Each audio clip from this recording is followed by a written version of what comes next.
Welcome to the Acrisure Arena, an 11,000-seat venue that serves as the home of the Coachella Valley Firebirds, the farm team of the NHL Seattle Kraken. But tonight, it hosts its first ever boxing event. Hello, it's Emily Austin. For those of you tuning in to see the rematch between Alexis Rocha and Raul Curiel, we have bad news as Alexis Rocha was forced to withdraw from the fight early Thursday morning.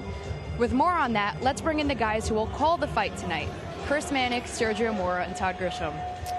Yeah, hey Emily, made it just in time. Glad to see you here. Chris Mannix, Sergio Mora, we were all excited about Rocha versus Curiel, and then something bad happened. Chris, you're the bearer of bad news? Bearer of bad news, the reporter. Let's hear it. Go ahead. I'm the doomsday guy. Look, this was going to be one of the best fights, I thought, of the early part of this boxing calendar. A terrific fight in 2024, one of the fights of the year in 2024, and it all fell apart on Wednesday night. Alexis Rocha had to be admitted to the hospital, was dealing with some issues that were associated to his weight cut, had to go in the hospital, and he was pulled from the fight early on Thursday morning. The team with Raul Curiel and Golden Boy got together over the last 24 hours and worked on prospective opponents. Several names were considered during that time, but they settled on Jordan Panthen, a 154-pounder who was scheduled to be on this card already, fighting in the prelims. Now, Jordan Panthen is a bigger fighter, so this fight between Curiel and Panthen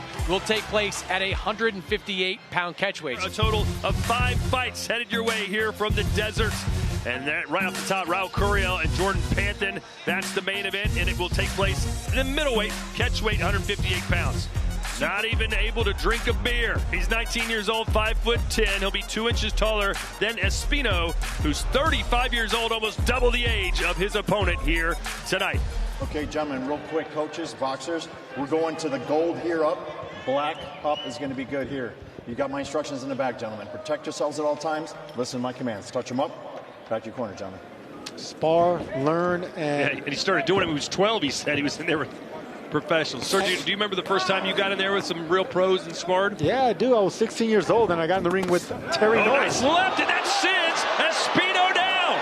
And there was the left hook I was talking about. It was bound to land again. It's just so sneaky, so fast, so explosive, and it didn't even land that cleanly, and you can see the damage it did on Espino. And what I like about that, Sergio, he did a little bit of footwork there, moved to the side before he threw that clubbing left hook. Espino was able to go through that fire and get some respect and last the distance. Boy, he's throwing everything he's got. There's another one. Somebody give Espino a beatdown bonus. Somehow he's going to make it to the final bell. Time right there, gentlemen. Good.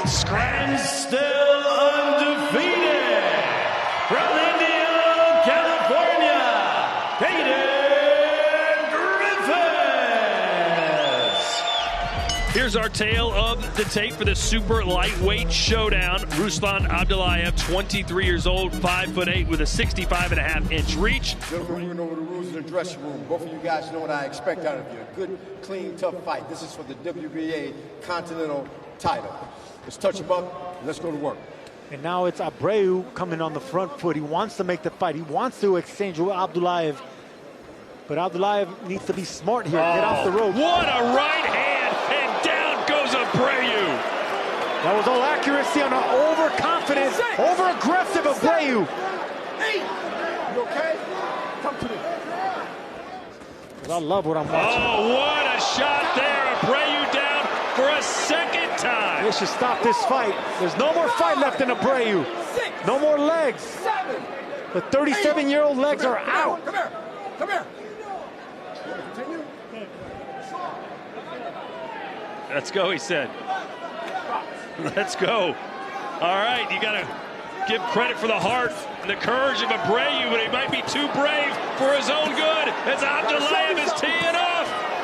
They should stop this fight. I mean, there's no fight left in Abreu. A lot of pride, a lot of heart, no fight left in Abreu. Oh, again, a right hand. But Abreu, oh, he's going to make it. Why let it continue? Stop. They have stopped it, and Ruslan Abdullayev gets his second professional knockout. And that's what we needed to see from Abdullayev. That's what Golden Boy wanted from Abdullayev. That's what he gave the crowd. Great knockout. knockout, great performance, patient, poised, and dangerous. Last year's enthralling encounter, Manny Flores and Jorge Chavez. Flores, 27 years old, 5'7", with a 68-inch reach. That's 3 inches longer than Chavez. Okay, gentlemen, belt lines are perfect, so we're going right to the top of both belts right here. You guys are good, all right? You got my instructions in the back. Protect yourselves at all times. Listen to my commands, all right? Touch them up. Back to your corner, gentlemen. And confidence, and you can see how focused and concentrated he is, and everything is sharp. Body shots, and then a right cross, and looks like Chavez maybe wobbled a little bit. Gucci Flores looking sharp right now. Not pulling back his punches, everything tight and concise. And Sergio was all off that initial slip. He slipped the shot of Chavez, followed up with a 3-punch combination. Like that, you also want to dictate the boxing with jabs. Oh, he touched his glove, touched the ground. No, Tom, go. Thomas Taylor saying no, maybe because he pushed him down, Chris? I think that's exactly what Thomas Taylor was saying. The right arm of Flores pushed Chavez to the ground, caused that caused the hand to touch the ground. First 2 rounds were definitely all Manny Flores. A bit of a fight back there for Chavez in the third. Nice overhand right there by Chavez. Oh, and a good right hand there from Chavez, who caught Flores between punches. That's what the corner asked him to do. And now it's Chavez on the front foot. This is what he needed to do, get some respect, and back comes Flores downstairs digging.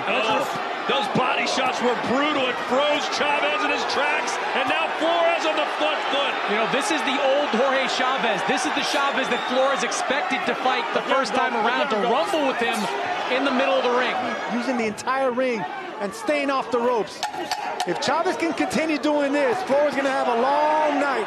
This was a beautiful run, a great body shot. Yeah, good body shot from Chavez, who came out a different person here in round number 5. Yeah, something's up with Manny Flores. Even in the last corner, in the break, they threatened to stop the fight. They asked him what's wrong, if they want the fight to be stopped or the referee to stop it. Flores denied, but he's not looking like he has fight in him.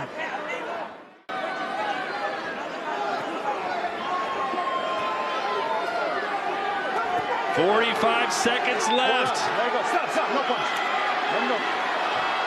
The crowd roaring these 2 warriors on. They want to see one final stand for both of these guys. Jorge, let him go.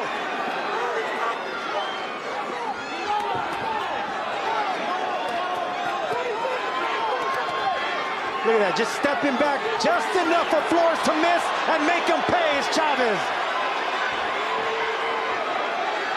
Watch it in. The first fight was good. The second fight was great as they slug it out to the final bell. Big left hand from Chavez. What a war! What a performance. What a fight. What a comeback. What a statement. Jorge Niño Dorado, Chavez with a beautiful power boxing exhibition. And the new WBA Continental USA and California State Super Bantamweight Champion, still undefeated, from Tijuana, Mexico, Jorge El Niño Dorado Chavez. Let's see if Curiel and Panthen can deliver. Curiel, 30 years old, 5'10" with a 70-inch reach, very similar to Panthen, but look at the weight. Curiel put on 10 pounds basically for this 158-pound catch weight. Panthen right now feels very comfortable here in what is technically a middleweight matchup in our main event. Nothing below here. You want to touch box right now? God bless. The bigger man as we get set to go here in the middleweight division. Jordan Panthen is a pure power puncher. 15 of his 70 punches average landed per round are power shots. 37% of his punches are body shots. He's coming to dig to the body and to throw haymakers at you all night long. And he sparred many rounds with Zurdo Ramirez. has Panthen. I do think in that second round that Curiel did a pretty good job parrying a lot of these shots. Panthen's coming forward, and he's very vocal, let's say, when he's throwing punches. Slick uppercut there from Curiel. Panthen overcommits, overswings, they got punished. Good little sneaky body shot on the inside by Panthen right now. Another one. Oh, Panthen found a home for the body shots right there. Curiel didn't like those shots. Yeah, Curiel looked like he just kind of froze for a minute, but that uppercut always seems to be there. And it's going to continue being there, but it'll serve Curiel well to just get behind the jabs and get out of these early rounds boxing. Right now, Panthen is really strong on the inside. Good 1-2 from Panthen. Panthen didn't like that left hook to the liver. You're right, Panthen puts everything into all his punches. Yeah, it's the workman-like blue-collar type fight, man. You got to give it up to the Patriot, man. But tough as it gets. But sometimes, Sergio, you got to almost throw punches away, right? You can't put everything behind every punch. Yeah, but that's something that you got to learn in the gym. You know, Panthen's the type of guy that doesn't foot feint. He doesn't try to be sneaky or tricky or anything cute. He's right in front of you, and he's going to try to work you out-fight you. I don't think it would be outrageous. I think several of these rounds have been close. It's just if you like the output of Panthen, as you take a look at some of these numbers right there, the jab punches for Panthen very wide in favor. The power punches, though, for Raul Curiel higher when it comes to accuracy, 125 to 109. That's what I'm seeing, the accuracy and the power landed for Raul Curiel. Well, one thing's for sure, both of these men are giving you everything they've got. Yeah, man, I applaud the effort of Jordan Panthen stepping up to the challenge and holding his own, man, holding his own. Salute to the Patriot. Right hand buckles the legs of Panthen. Curiel seeks blood now. Panthen trying to hold on. It was those two body shots that dropped the guard of Panthen.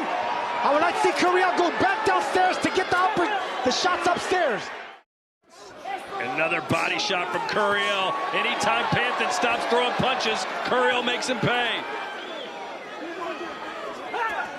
Good left from Panthen. And another one. Two good left hooks by Panthen. Landed clean on Curiel. Boy, Curiel's got a chin, too.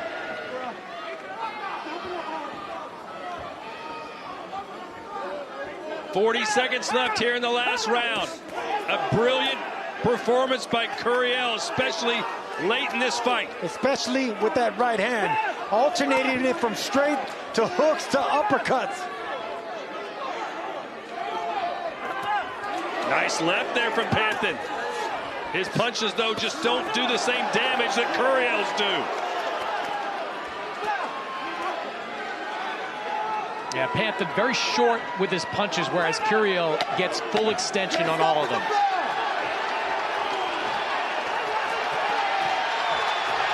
They'll slug it out. And what a battle between Raul Curiel and Jordan Panthen. All three judges in favor of your winner by unanimous decision and still undefeated. From Tampico, Tamaulipas, Mexico, Raul El Cugar Curiel. So Raul Curiel gets the job done at a catch weight of 158 pounds. Now he'll go back down to 147. Sergio, what will he take away from this performance? The fact that he can hang with a bigger, stronger fighter. The fact that he can adapt. He can adapt to a curveball being thrown at him and fighting a different fight, a completely different style matchup. He was preparing for a southpaw in Alexis Rocha. I should get going. Not without dessert. DoorDash is on the way. Game's about to start. Stay for the game. I'm falling asleep. Coffee it is. Snacks. I'm never leaving, am I?